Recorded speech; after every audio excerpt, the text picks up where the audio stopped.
रात के लगभग 2:30 बजे के आसपास का वक्त रहा होगा। एक बालक जिसकी उम्र अभी 3 या 4 साल के आसपास रही होगी, वो बच्चा ज़ोर ज़ोर से रो रहा था, चिल्ला रहा था। उसके रोने की, उसके चिल्लाने की आवाज़ें न केवल घर में थीं बल्कि आसपास के घरों तक भी पहुंच जाती हैं। और रात के 2:30 बजे कोई बच्चा इतनी ज़ोर ज़ोर से रोएगा तो जाहिर सी बात है घर वालों की परेशानी बढ़ना स्वाभाविक है। बच्चे के घर वाले, उसके दादा, उसके पापा सबके सब चिंतित हो जाते हैं। उसके बाद उसकी माँ से पूछा जाता है कि आखिरकार क्या बात है, ये क्यों रो रहा है।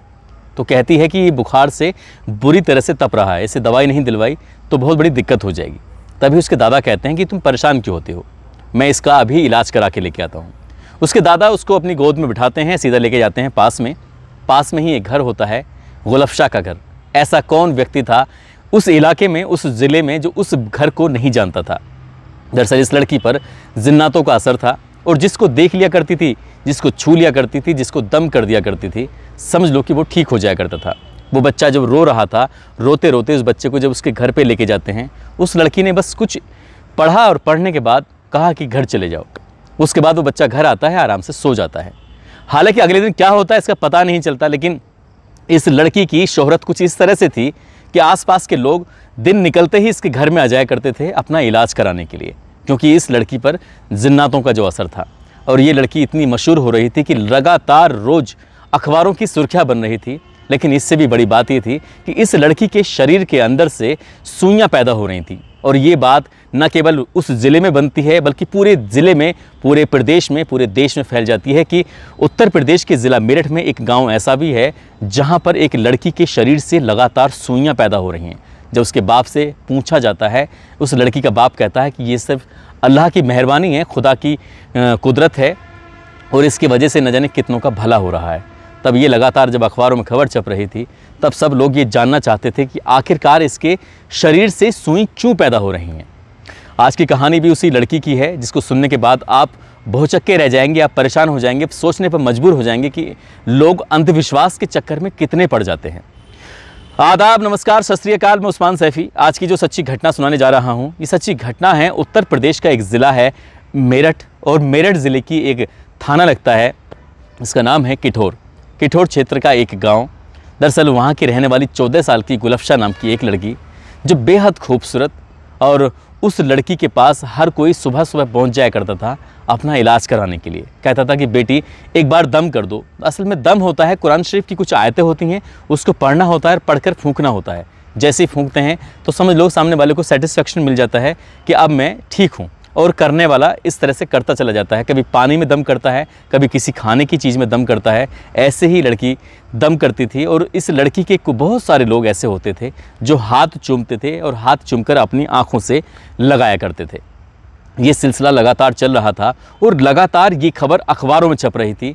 अखबारों में खबर कुछ इस तरह से छप रही थी कि एक लड़की ऐसी है जिसके शरीर में सुई पैदा होती हैं, और ये सुई अचानक ये कुदरत की देन है और इस पर जिन्नातों का असर है। आधा पेज की कवरेज और साथ ही इलेक्ट्रॉनिक मीडिया के लोग जब लगातार इस लड़की से बातचीत कर रहे थे, लगातार बातचीत करने के साथ साथ उसके बारे में अखबार में छाप रहे थे, टेलीविज़न पे ये खबर चल रही थी, तो लोगों के अंदर और उत्सुकता पैदा होती है। और लोग, आसपास के गांव के लोग इस गांव में आते थे ये देखने के लिए कि आखिरकार क्या हो रहा है। मीडिया का यहाँ पर पूरी तरह से जमघट लग चुका था और मीडिया के लोगों ने मेरठ कॉलेज का, जो मेडिकल कॉलेज है, वहाँ पर दस्तक दे दी और जाकर डॉक्टर साहब से पूछा कि डॉक्टर साहब आखिरकार ऐसा कैसे हो सकता है कि एक लड़की के शरीर के अंदर सुई पैदा हो रही हैं, सुई बन रही हैं। तब वो कहते हैं कि हम उस लड़की को बिना देखे कुछ नहीं कह सकते, आखिरकार क्या माजरा है ये हम नहीं जानते।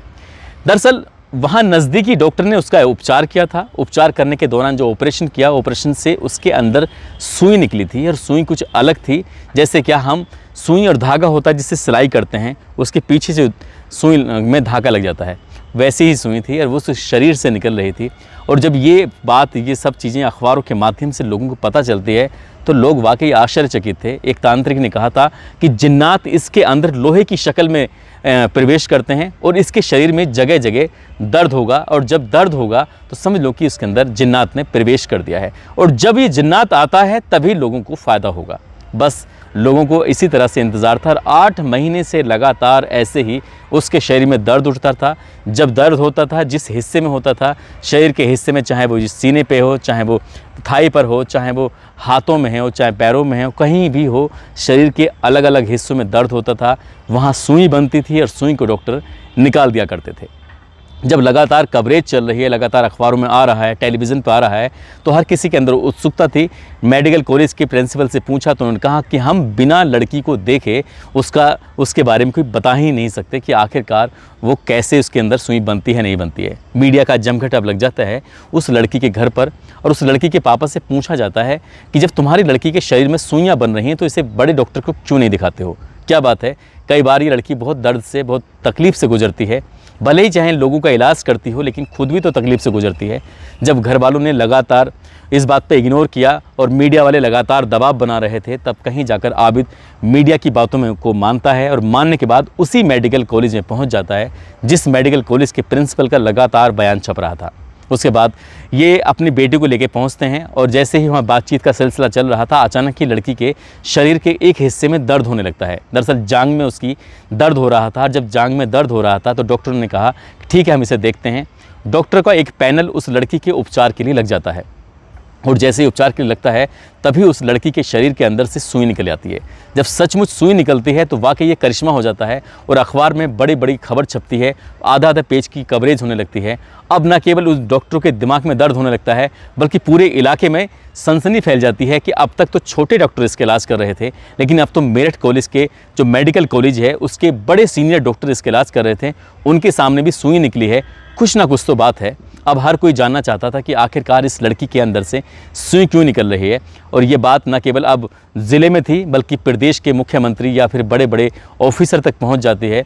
एसएसपी पर दबाव पड़ता है। एसएसपी अपने एसपी देहात, एडिशनल एसपी जिनका नाम होता है एमपी सिंह, उनको जिम्मेदारी देते हैं। कहते हैं कि इस मामले की आप जांच करिए और जो भी है इसके बारे में पता करके बताइए, क्योंकि मीडिया का लगातार दबाव जो बन रहा है।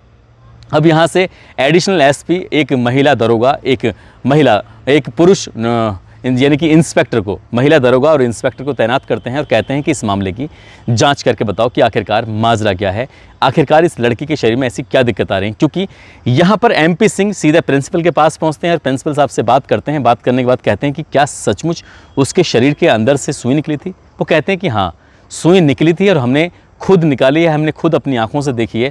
दरअसल वो सुई सामान्य नहीं है, बल्कि फैक्ट्री मेड है, जैसी फैक्ट्री के अंदर बनती है। लेकिन फैक्ट्री के अंदर बनने वाली सुई उसके शरीर से निकल रही है, बस यही आश्चर्य है। यदि वो सुई असामान्य होती या फैक्ट्री मेड नहीं होती तब यकीन किया जा सकता था, लेकिन ऐसा लग रहा है जैसे किसी की शरारत हो। अब ये शरारत किसकी थी, बस पुलिस वाले यही जानना चाहते थे, इसलिए महिला दरोगा और इंस्पेक्टर की तैनाती कर दी जाती है। और इंस्पेक्टर साहब महिला के साथ पहुंच जाते हैं उसी गांव में, और ये पता करने की कोशिश करते हैं कि आखिरकार इस लड़की के साथ पहले पूर्व में क्या क्या हुआ था। फिर उसके बाद ये पता करने के बाद एक दो डॉक्टर के नाम आते हैं और गांव के लोगों के नाम आते हैं। उन सबसे पूछताछ करते करते वो इंस्पेक्टर और महिला दरोगा जब बारी बारी से जाते हैं तो एक डॉक्टर का नाम आता है जान मोहम्मद। डॉक्टर जान मोहम्मद से बातचीत की जाती है, और बातचीत करने के बाद उनसे पूछा जाता है कि आखिरकार क्या मामला है, तुमने इसके जो इलाज किया है उसके इलाज में तुमने क्या देखा, क्या पाया।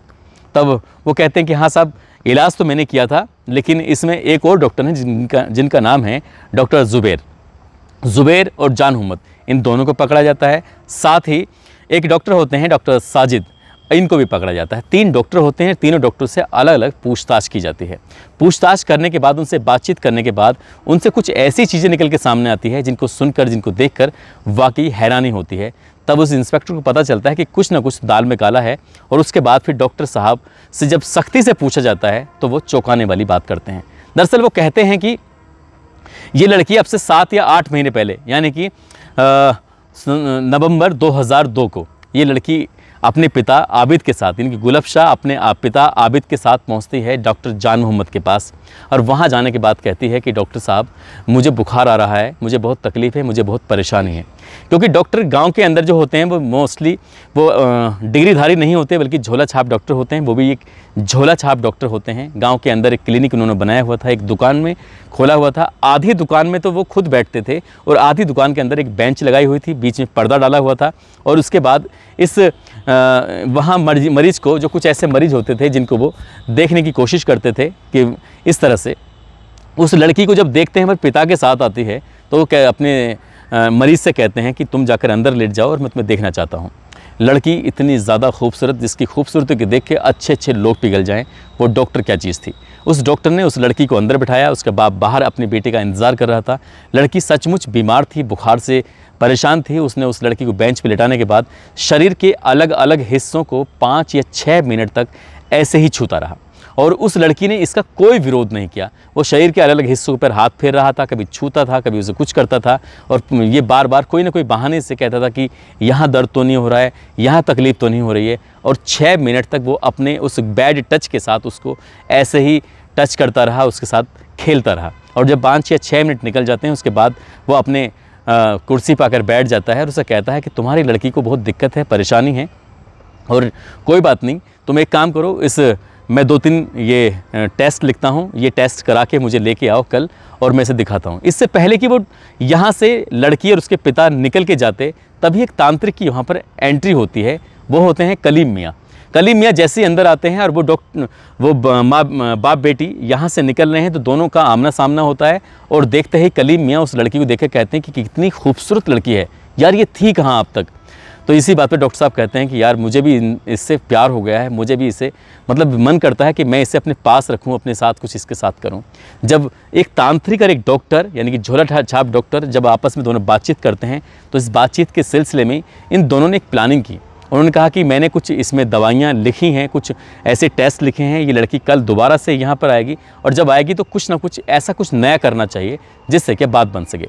तब कलीम मियाँ कहते हैं कि जब ये आता है इसका बाप आबिद, तो तुम्हें एक बात कहनी है, और वो बात ये कहनी है कि इस लड़की पर जिन्नातों का असर है और जिन्नात इसके अंदर लोहे की शक्ल में घुसेगा और जैसे ही ये बात इसके बाप तक पहुँचेगी तब हम कुछ नया काम करते हैं। यानी कि अगले दिन फिर वही तय कार्यक्रम के तहत वो पहुंच जाता है और यहाँ इसको डर था जान मोहम्मद को कि वो इसका इलाज नहीं कर पाएगा, इसके अंदर सुई इसके शरीर के अंदर प्रवेश नहीं कर पाएगा। इसलिए उसने अब जो पड़ोसी गांव का डॉक्टर है, डॉक्टर ज़ुबैर, उसको भी मौके पर बुला लिया।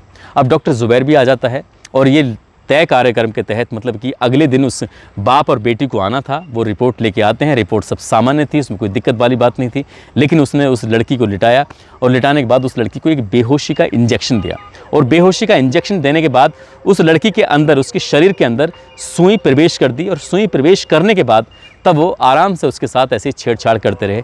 उन्होंने कहा कि तुम्हारी लड़की पर बहुत ज़्यादा दिक्कत परेशानी है, अब यकीन नहीं आता तो देख लेना, 8-10 दिन के बाद फिर एक बार लड़की को मुझे दिखाना। यानी कि लड़की चली जाती है, शरीर में उसके सुई प्रवेश कर जाती है और 8 या 10 दिन के बाद उस लड़की के शरीर में बहुत तेज़ दर्द होने लगता है, क्योंकि सुई जो अंदर घुसी हुई थी वो परेशान करने लगती है। हर एक बार फिर से वो आता है, क्योंकि तांत्रिक ने पहले से ही बता दिया था कि इसके शरीर के अंदर जिन्न प्रवेश करेगा और वो भी एक लोहे के रूप में, और वैसे ही होता है।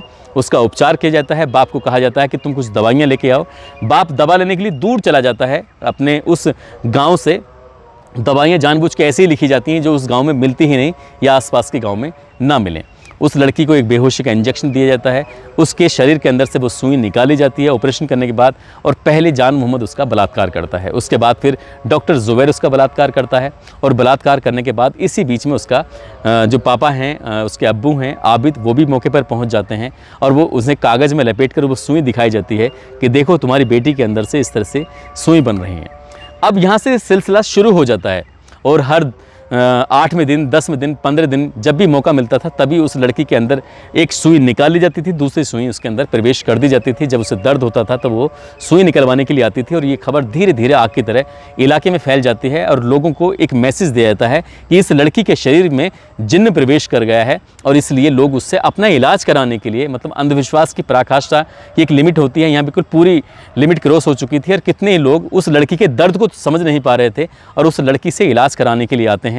उस लड़की के हाथों को चूमते थे, उस लड़की के हाथों को अपने आँखों से लगाया करते थे और वो लड़की के साथ ये डॉक्टर लगातार रेप करने लगता है। जान मोहम्मद, ज़ुबैर और साथ ही ये कलीम मियाँ, तीनों को जब भी मौका मिलता था तब उसके साथ ऐसे ही रेप करते थे, बलात्कार करते थे।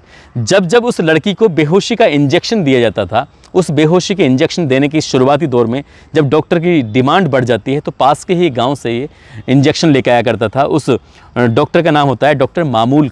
डॉक्टर मामूल के पास वो बेहोशी के इंजेक्शन मिलते थे अब वहाँ जाने के बाद डॉक्टर मामूल ने कहा कि यार आजकल तुम बहुत ज़्यादा इंजेक्शन लगाते हो, क्या बात है, क्या क्या क्या परेशानी, किसको इंजेक्शन लगा रहे हो।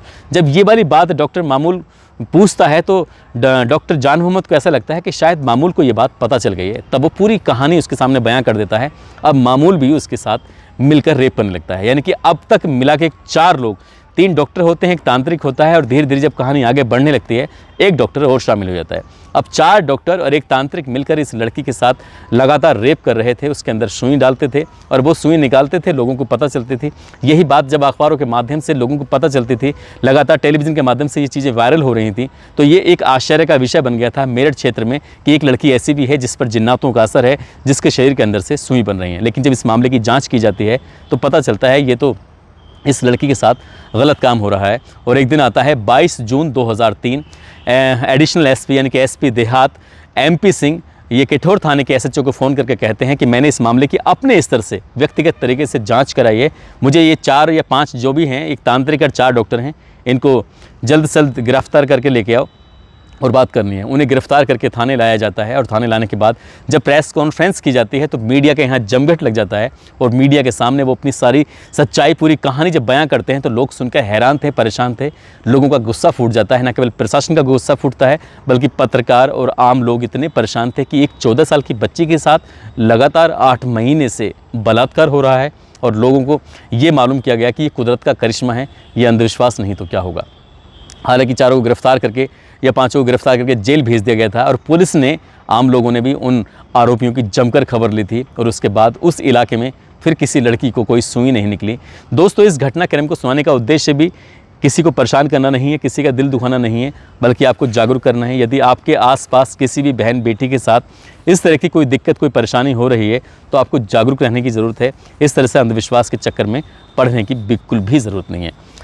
जाते जाते कुछ लोगों के जन्मदिन है, जिसमें हितेश जाखड़ है पलवल से, राशिद खान हैं मेवात से, हेतराम गोदारा राजस्थान से हैं, अरमान गौर दिल्ली से हैं। इनको जन्मदिन की बहुत सारी शुभकामनाएं, बहुत बहुत मुबारकबाद। साथ ही कुछ लोगों ने नाम लेने की अपील की थी, इसमें यशांक शर्मा, कपिल सागर गुलाब कुमावत जैसलमेर से हैं, नवीन दास वैष्णव, नंदलाल प्रसाद गाज़ीपुर से हैं, दीपक राज बिहार से हैं, निंकू सिंह बिहार से, मोहम्मद इरफान कुरैशी इमामुद्दीन भरतपुर से हैं, पिंकी गुप्ता इनके पति प्रमोद कुमार गुप्ता बिहार से हैं, रामवीर मध्य प्रदेश से हैं, सुमन रॉयल, तालिब खान अजय कुमार राजस्थान से, जैनुद्दीन सैफ मोहम्मद दिलावर अनवर अली बिहार से हैं, नारायण जाखड़ नागौर से हैं, अमन गुप्ता, इरफान खान, देवराज, जितेंद्र कुमार, सुमित कुमार दिल्ली से हैं, नीरज।